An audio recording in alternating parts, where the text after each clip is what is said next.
Bonjour et bienvenue dans cette vidéo sur les propriétés réciproques du carré.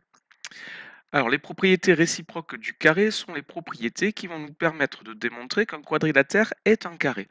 Pour cela, nous allons utiliser le fait qu'un carré est à la fois un rectangle et un losange. Alors, pour démontrer qu'un rectangle est un carré, nous allons démontrer que c'est également un losange. Et inversement, pour démontrer qu'un losange est un carré, nous allons montrer que c'est également un rectangle. Alors, nous allons commencer à nous intéresser à ce rectangle ABCD, dont les côtés AB et BC sont de même mesure. Alors, ABCD est un rectangle, ses côtés opposés sont donc de même mesure.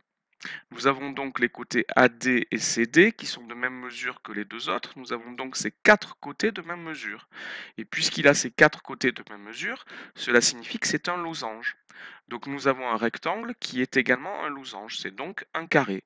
Et nous venons de démontrer la propriété, si un rectangle a deux côtés consécutifs de même mesure, alors c'est un carré. Nous allons maintenant nous intéresser à ce nouveau rectangle. Cette fois, il a ses diagonales perpendiculaires. Alors, ABCD est un rectangle, donc ses diagonales se coupent en leur milieu, et elles ont également la même mesure. Nous avons donc un quadrilatère qui a ses diagonales qui se coupent en leur milieu et qui sont perpendiculaires. C'est donc un losange. Et puisque c'est un rectangle qui est également un losange, c'est un carré. Nous venons de démontrer que si un rectangle a ses diagonales perpendiculaires, alors c'est un carré.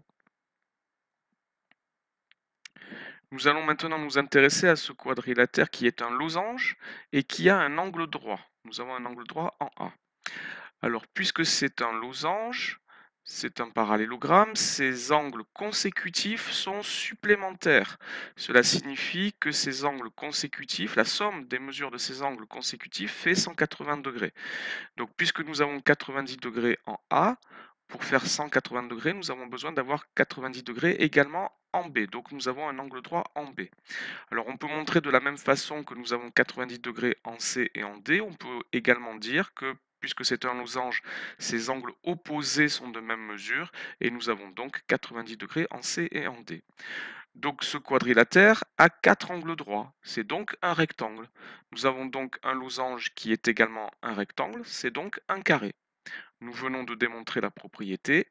Si un losange a un angle droit, alors c'est un carré.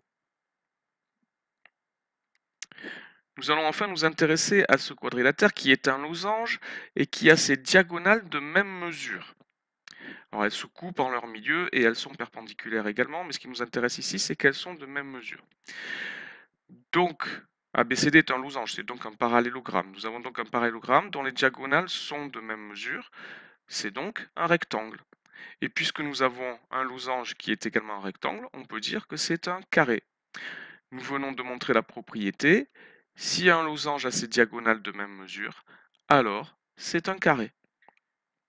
Alors nous venons de voir quatre propriétés qui nous permettent de démontrer qu'un quadrilatère est un carré.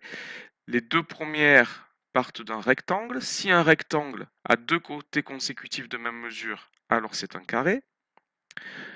Si un rectangle a ses diagonales perpendiculaires, alors c'est un carré. Les deux propriétés suivantes partent d'un losange. Si un losange a un angle droit, alors c'est un carré. Et enfin, si un losange a ses diagonales de même mesure, alors c'est un carré. Voilà tout ce qu'il faut savoir pour démontrer qu'un quadrilatère est un carré. Une autre vidéo vous propose les propriétés directes du carré, tout ce que l'on sait lorsque nous savons qu'un quadrilatère est un carré. Merci d'avoir regardé cette vidéo.